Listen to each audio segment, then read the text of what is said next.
हुजूर बाबा सावन सिंह जी महाराज की जय। परम संत कृपाल सिंह जी महाराज की जय। सरकारी सेवा आदर्श अफसर गुरु प्यारी साध संगत जी, परम संत कृपाल सिंह महाराज जी की सेवा में प्रमोशन, सरकारी नौकरी में कारगुजारी का, जिसके कारण आप एक साधारण क्लर्क से तरक्की करके deputy assistant controller of military accounts के पद पर आप अफसरों और मातहतों दोनों के प्रिय बने। उच्चतम आदर्श अपने जीवन में आपने पेश किया है। अफसर आपको केवल एक योग्य अफसर ही नहीं बल्कि प्रभु प्राप्त महापुरुष समझते थे और मातहत आपको एक सुहृदय अफसर और संरक्षक मानते थे।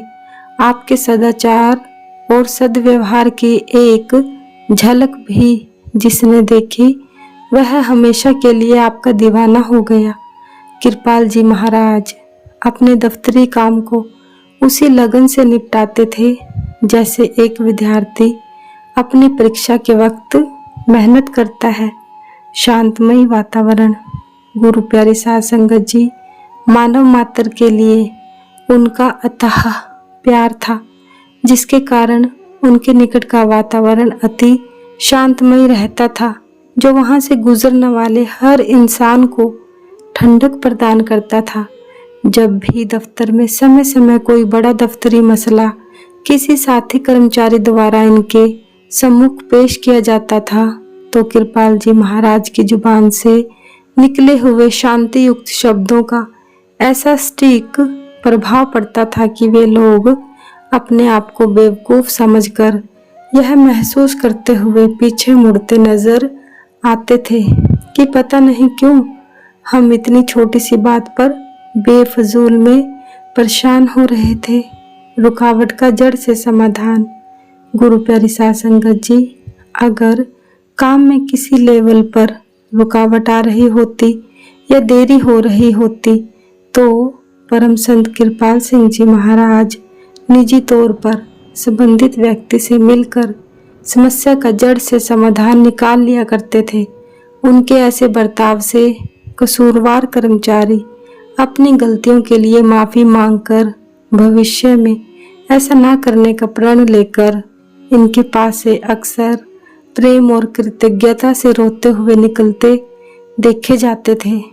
इसके बाद कृपाल जी महाराज उस कर्मचारी के काम को तब तक पूरा समझा करते जब तक कि उन्हें इस बात का पूर्ण तौर पर विश्वास न हो जाता कि उस कर्मचारी ने अपना दफ्तरी काम अब पूरी लगन और विश्वास से सही तौर पर करना शुरू कर दिया है। कृपाल जी महाराज इस प्रकार की कार्यशैली से कर्मचारियों का न केवल मनोबल ही बढ़ता था बल्कि इससे काम अधिक होता था तथा काम की कार्यकुशलता में भी इजाफा होता था। इनके अधीन काम कर रहे या कर चुके कर्मचारियों को कार्यकुशल मानकर दूसरे विभागों के अध्यक्ष हाथों हाथ ले लेते थे। ऐसी थी हमारे महाराज जी की दफ्तरी कार्यशैली, जिस पर हम सब गर्व कर सकते हैं। सहयोगी कर्मचारियों से प्रेम और हमदर्दी, गुरु प्यारी साध संगत जी, आप अपने अधीन कर्मचारियों से प्रेम और सहानुभूति का बर्ताव करते थे। कितना ही अनुभवहीन और अयोग्य कर्मचारी हो, ये समझा बुझा कर उसे सीधे रास्ते पर ले आते थे। आपका दृष्टिकोण यह था कि कर्मचारी की नालायकी का दंड उसके बीवी बच्चों को क्यों दिया जाए, उसे सुधरने का अवसर दिया जाए। आप पर इस विश्वास को आपने निजी अनुभव से सिद्ध कर दिखाया कि प्रेम प्यार से हर इंसान को सीधे रास्ते पर लाया जा सकता है। आप प्रबंध और तालमेल के इंचार्ज थे, जिन क्लर्कों को दूसरे अफसर अयोग्य बताकर नौकरी से निकाल देने के लिए इनके पास भेज देते थे, ये उन्हें अपने अधीन रख लेते थे। कुछ दिन उनका रंग ढंग देखते, फिर उनको प्यार से समझाते कि अगर तुम निकाल दिए गए तो तुम्हारे बाल बच्चों के लिए मुश्किल बन जाएगी। तुमको दिल लगाकर काम करना चाहिए। धीरे धीरे यह बात उनके मन में बैठ जाती और वे सही ढंग से काम करने लग जाते। कुछ समय पश्चात वही अयोग्य क्लर्क हर तरह से योग्य पाए जाते। उच्च अधिकारियों के लिए किसी व्यक्ति का इनके अधीन काम करना कार्यकुशलता का एक बड़ा सर्टिफिकेट होता था। नौकरी से निकाले क्लर्कों को वापस लेना। गुरु प्यारी साध संगत जी, अधीनस्थ कर्मचारियों से हमदर्दी के सिलसिले में इनके नौकरी के समय के कई उदाहरण प्रस्तुत किए जा सकते हैं। एक बार जब आप छुट्टी पर थे तो आपके महकमे विभाग में 3 क्लर्कों को किसी दोष के कारण नौकरी से निकाल दिया गया। ड्यूटी पर वापस आते ही यह समाचार सुनकर इन्हें बड़ा दुख हुआ। आपने उन क्लर्कों से अर्जियां लिखवाकर उन्हें दोबारा नौकरी पर रखने की सिफारिश करके केस कंट्रोलर के पास भेज दिया। आपने लिखा कि गलती हर इंसान से हो जाती है, इनकी गलती के लिए इन्हें वार्निंग चेतावनी देना ही काफी होगा। नौकरी से बर्खास्त करके इनके परिवारों को मुसीबत में डालना उचित नहीं।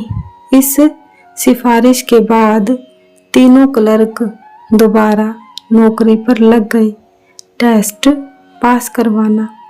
गुरु प्यारी साध संगत जी, इसी प्रकार प्रथम विश्व महायुद्ध की समाप्ति पर उन सारे क्लर्कों के बारे में जो युद्ध में इमरजेंसी के अंतर्गत अस्थायी रूप से भर्ती किए गए थे और अपने पद की पूरी वांछित योग्यता नहीं रखते थे, यह हुक्म जारी हुआ कि अगर वे नौकरी पर लगे रहना चाहते हो तो सरकार द्वारा ली जा रही विभागीय परीक्षा दे।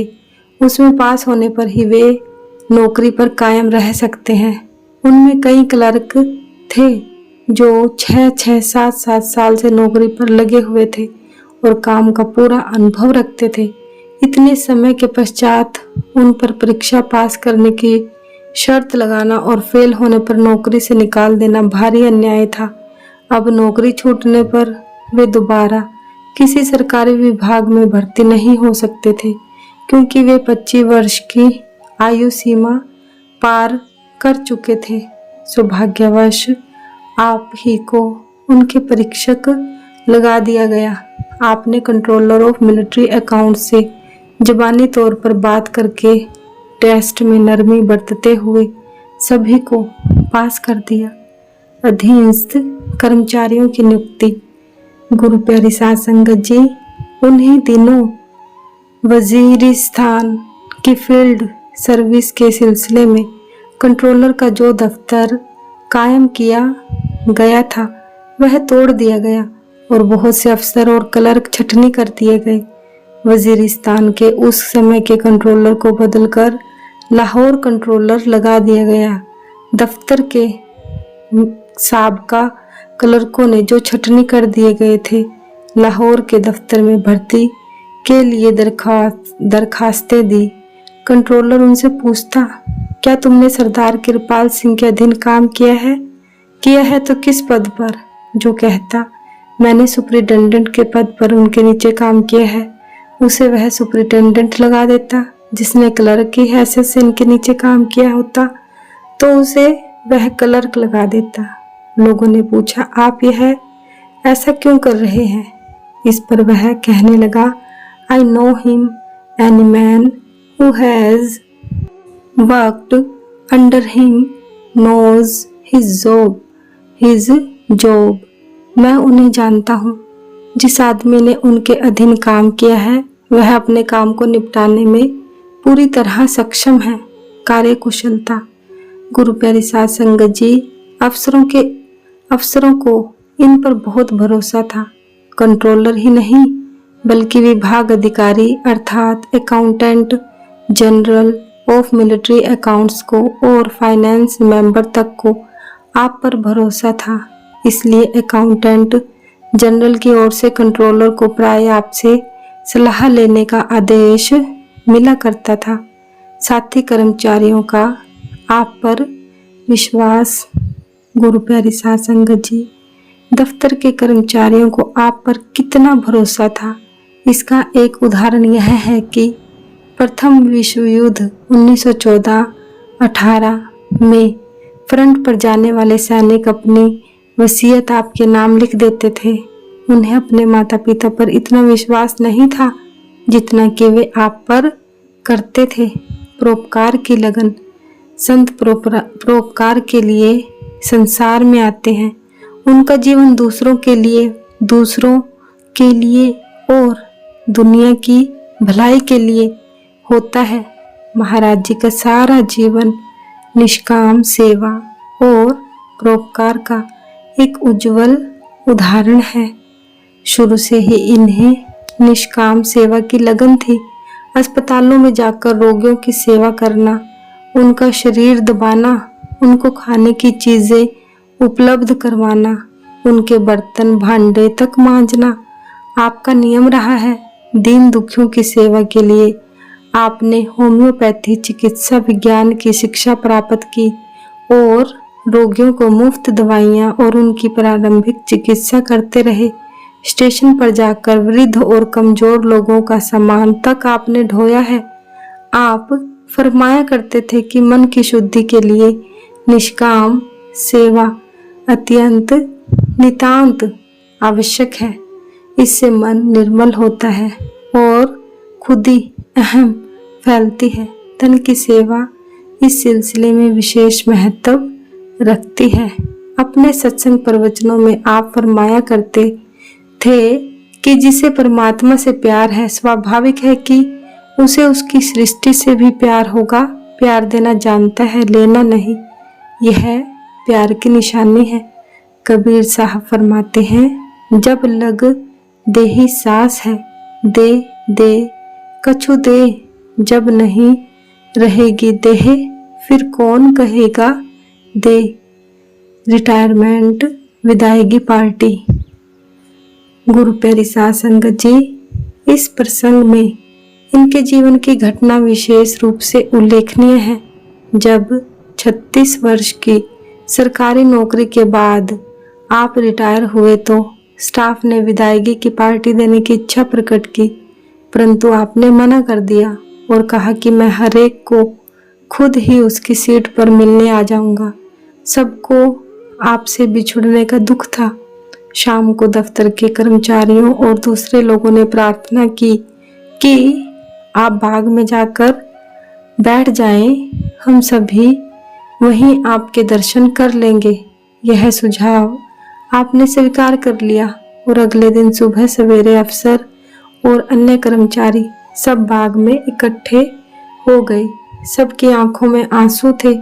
उनमें एक चपरासी ऐसा भी था जिसे भर्ती हुए अभी केवल 2 दिन ही हुए थे। वह फूट फूट कर रो रहा था। आपने उससे पूछा, भाई, इन लोगों ने तो वर्षों मेरे साथ काम किया है, इनका दुख मैं समझ सकता हूँ, पर तुम्हें तो यहाँ आए हुए अभी 2 दिन ही हुए हैं, तुमने मेरा क्या देखा है। वह चपरासी कहने लगा कि आप पहले अफसर हैं जिन्होंने हम तुच्छ चपरासियों को भी इंसान समझा है, बाकी लोग तो चपरासी ही समझते हैं। सतगुरु महाराज की जय। सतगुरु तेरा ही आसरा, सतगुरु तेरा ही आसरा, सच्चे पातशाह तेरा शुक्र है। जय गुरुदेव, जय गुरुदेव।